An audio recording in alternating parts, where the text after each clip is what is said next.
"She's just logistics," my father said into a microphone, in front of 100 people. "The real soldier is Arya." That was the moment. The kind that doesn't sting. It burns into your name, your rank, your spine. I'm Cassiopeia Trent, U.S. Army, 20 years in uniform, 2 combat tours, Bronze Star. And yet, in a small-town wedding hall, I became invisible, replaced by a woman who had never seen a battlefield, but shared my father's last name. I didn't flinch, didn't speak. I set my drink down and walked out, not to escape, but to decide. Because what he didn't know, what none of them knew, was that his new daughter, Arya, had just been assigned to my command, and this time, I wasn't going to stay silent. I can't remember the last time I called him Dad. Maybe it was the day I stood at his doorstep at 17, enlistment form still damp with fresh ink. He looked at me like I'd handed him a funeral notice instead of a future. "You're joining the army? Logistics? Any man worth his name would be ashamed to call you his daughter." 15 years passed. I didn't come back for him. I came for Aunt Lydia, my mother's sister, the one who kept sending me Christmas cards every year, even when I never wrote back. The wedding was held at a budget banquet room just off Route 66 in Flagstaff, Arizona. The kind of place with folding chairs, sagging tablecloths, and centerpieces that smelled like synthetic roses. My father, retired sheriff of Coconino County, stood at the center like a politician back on the campaign trail. There were no violins, no champagne, just Bud Light in coolers, a Costco cake sweating under fluorescence, and a microphone that whined every time someone breathed near it. I stood in the back, navy dress plain as drywall, a glass of lukewarm water in my hand. No one knew who I was, and I preferred it that way, until he raised his glass. "I have 2 daughters," he said, voice thick with pride and bourbon. "One just graduated from West Point. The other? She works logistics.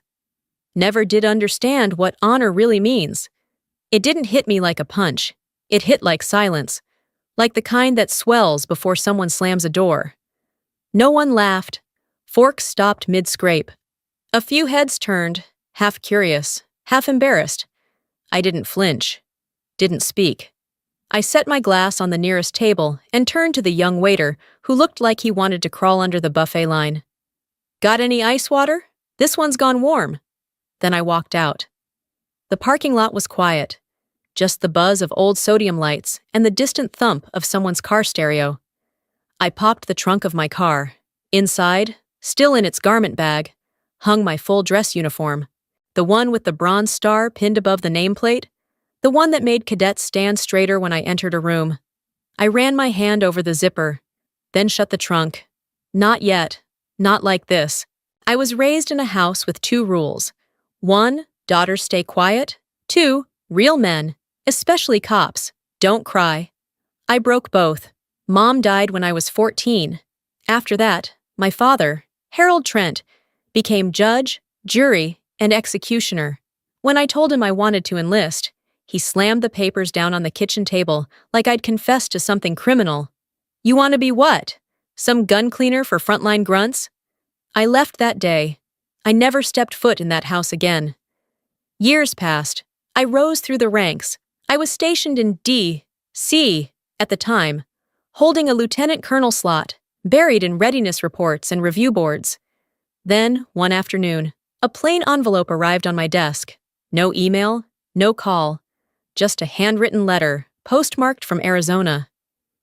"Cass, if you remember who your father is, I hope you'll read this. I've got another daughter now, Arya. She wants to apply to West Point. I know you have connections. I know you can help. Being a father, I finally get what it means to be scared of your kid falling short." I didn't cry.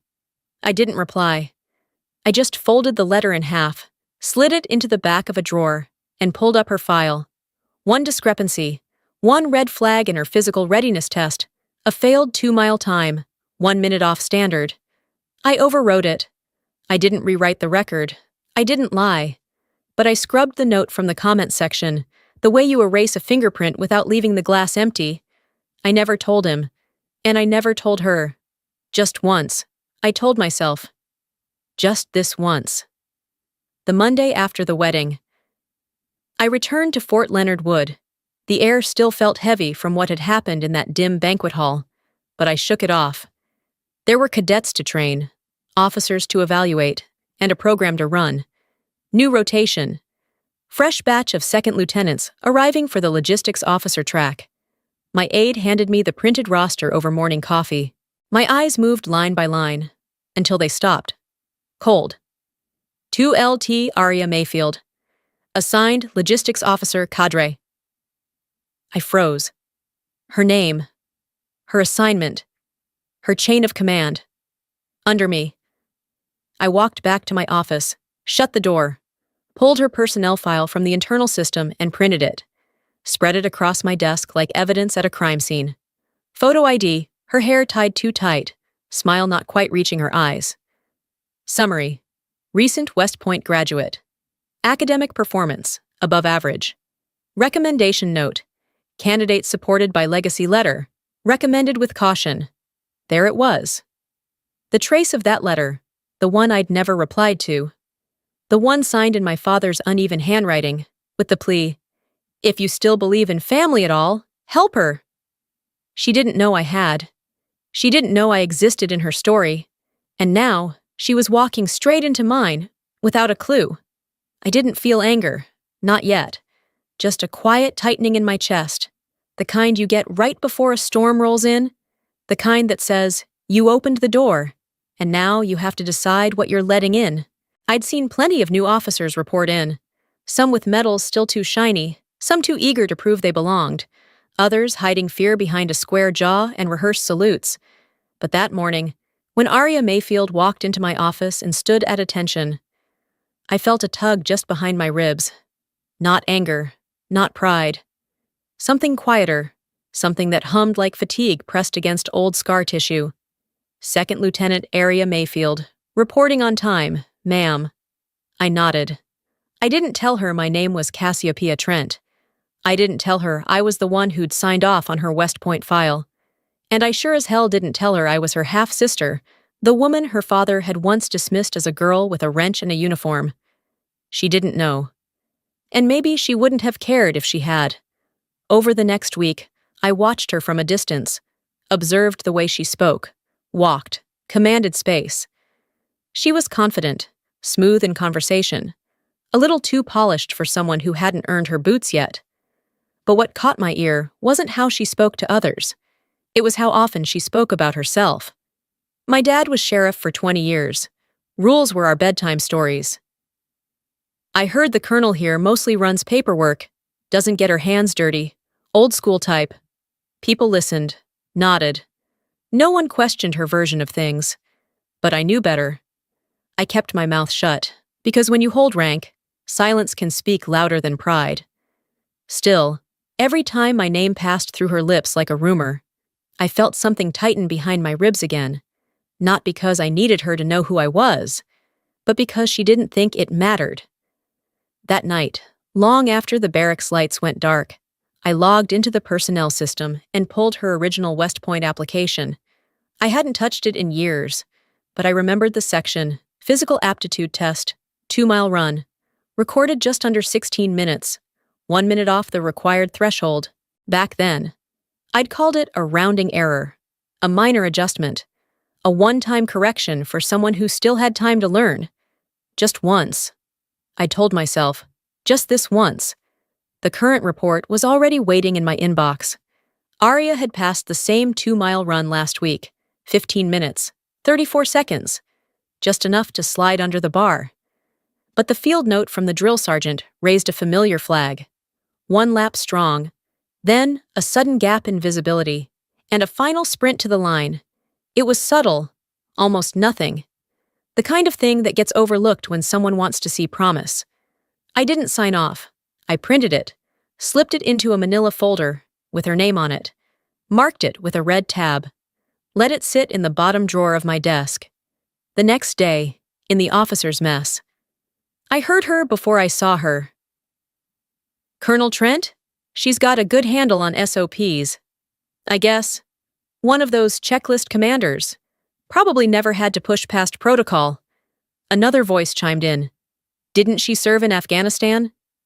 She says she did, Arya replied, her voice light, almost teasing. But honestly, a lot of things look good on paper. The room didn't go silent. It kept moving, buzzing, chewing. But my feet carried me through the door just as naturally as my hand found a cup by the coffee urn. I poured. I turned. She looked up and saw me. Her shoulders stiffened. Her jaw froze halfway through a sip of water. I didn't say a word. I didn't need to. I just looked at her. She dropped her eyes first.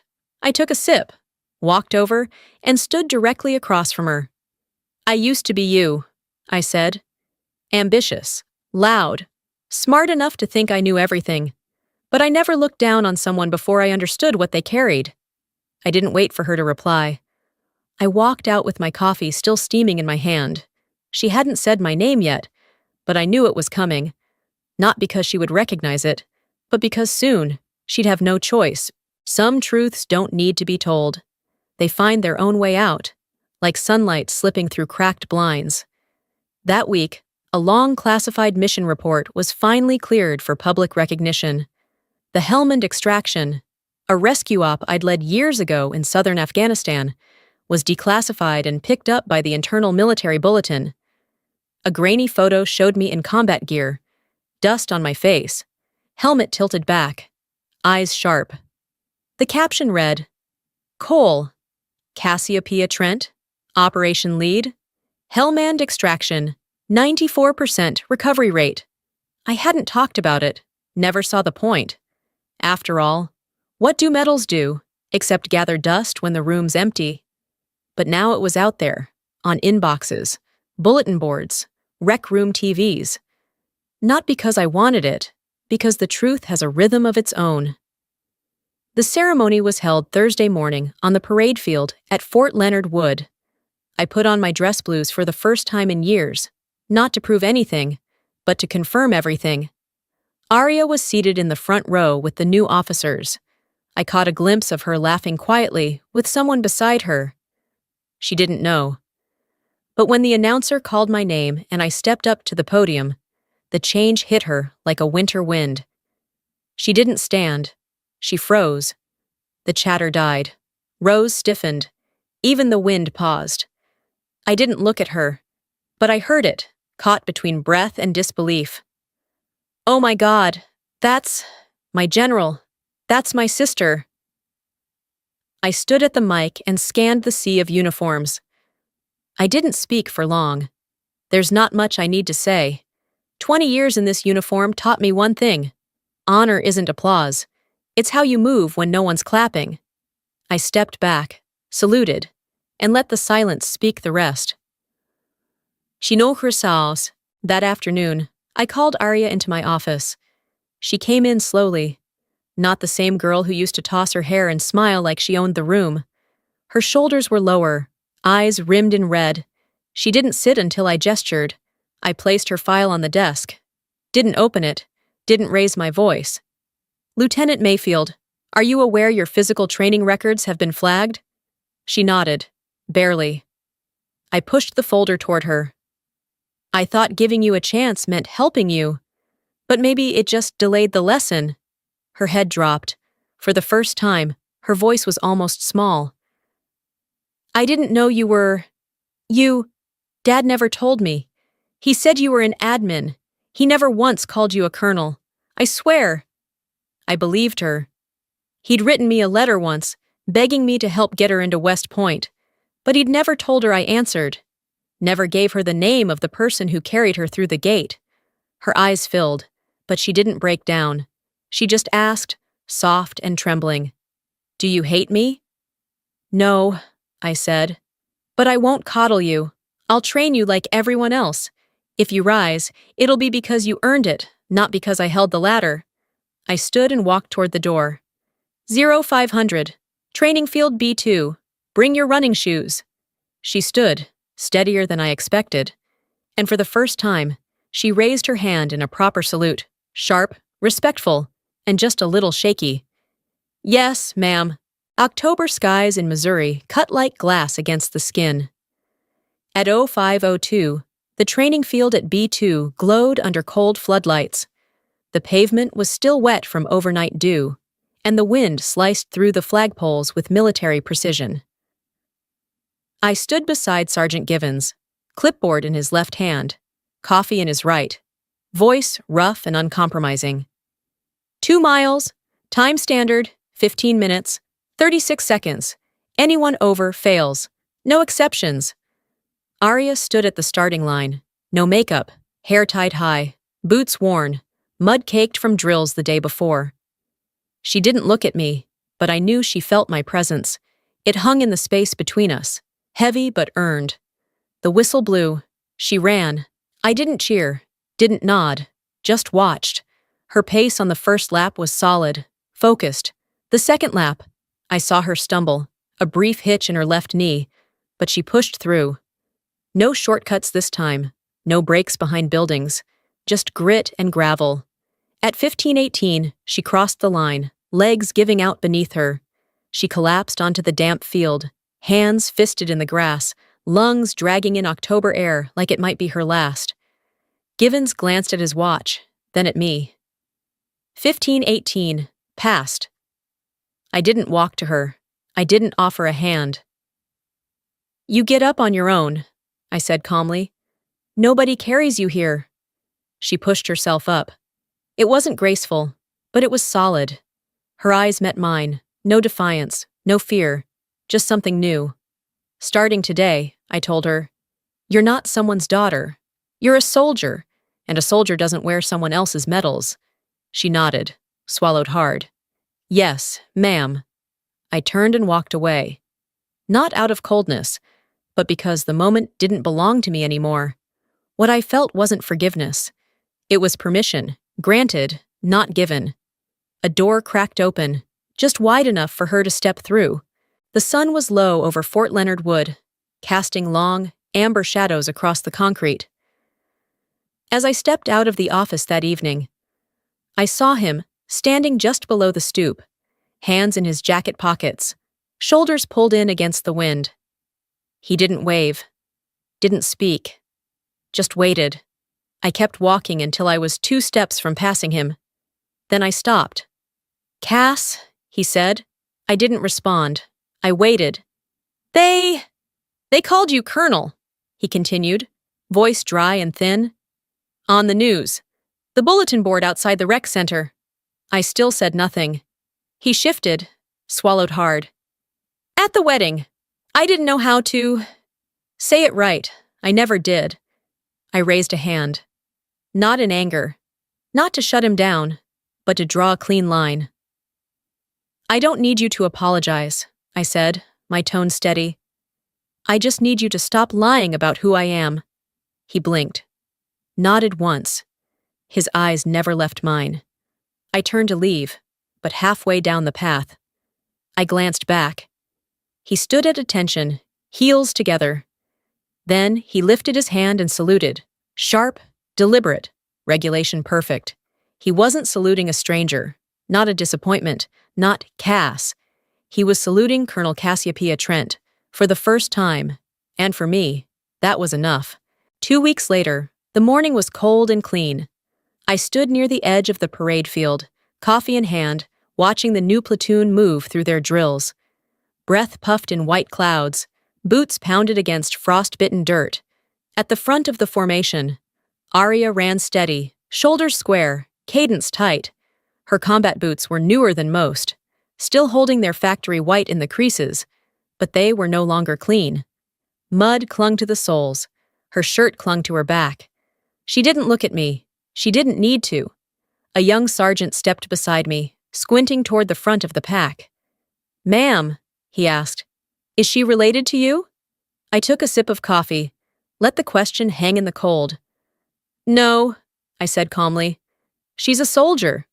I turned toward my office, walking past the metal placard fixed to the door.